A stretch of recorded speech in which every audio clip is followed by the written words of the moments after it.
Oi gente, tudo bem? Eu estou aqui com o Dr. Fabiano Sandrini, endocrinologista. A gente vai falar sobre um assunto que assusta bastante mãe, pai aí, que é a puberdade precoce. Tudo bem, doutor? Tudo bem. Primeiramente, a gente está na distância que respeita aqui para eu estar sem a máscara. Isso. Segundo, é um prazer tê-lo aqui. O prazer é meu, principalmente para tirar essas dúvidas que são tão comuns que chegam no consultório. Eu imagino. Doutor, primeiro para a gente falar uma coisa que é fora do normal. O que é normal? Veja, existe uma coisa que a gente costuma dizer que é comum, existe uma coisa que a gente diz que é normal, existe uma coisa que a gente chama doente, que são três coisas separadas que confundem a cabeça da maioria das mamães e papais. Então, assim, o comum são as meninas entrarem em puberdade a partir dos 10 anos de idade. Isso é o comum. É considerado normal quando elas começam a partir dos 8 anos de idade. Nossa. E não é, e a gente sempre considera doente se começar antes de 7,5. Então, isso é importante porque mais do que definir se está normal ou não, é tentar ver se há alguma doença e que deve ser tratado ou não.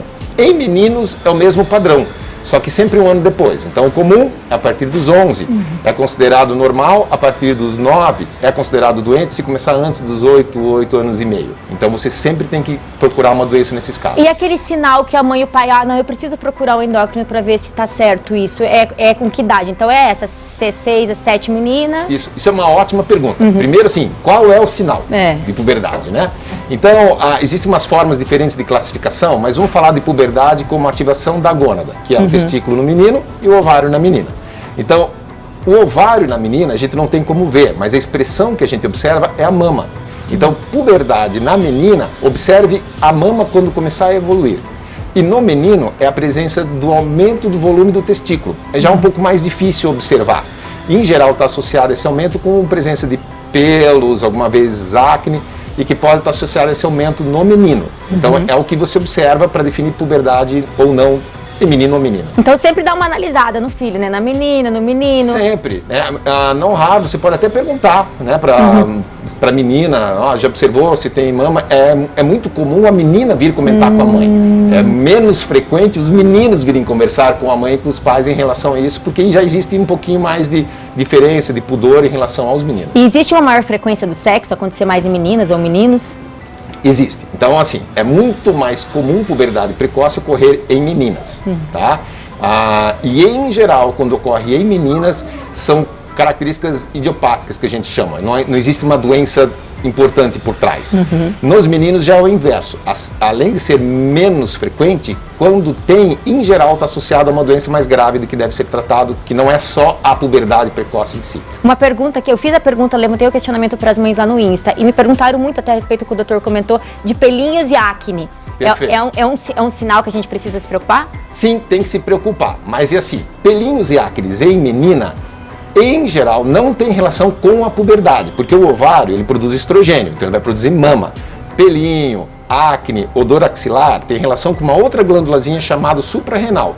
Então, essa glândula até pode começar um pouco mais cedo e ser normal. Ela pode ter uma alteração que a maioria das vezes ocorre e que é benigna, vamos dizer assim, mas tem que excluir algumas doencinhas graves que podem ocorrer. Então, se ocorre acne, pelo, odor axilar em menina, vale a pena procurar o médico para excluir que seja uma forma grave, o que felizmente, é a forma menos comum. Entendi. E aí, doutor, a gente viu o que está acontecendo ali, ou o pelinho, ou no menino, a gente procura o endócrino. Existe um tratamento para retardar isso? Existe. Né? Se a gente estiver pensando em puberdade precoce, já existe um tratamento bem estabelecido há alguns anos, né? Então você consegue atrasar essa puberdade.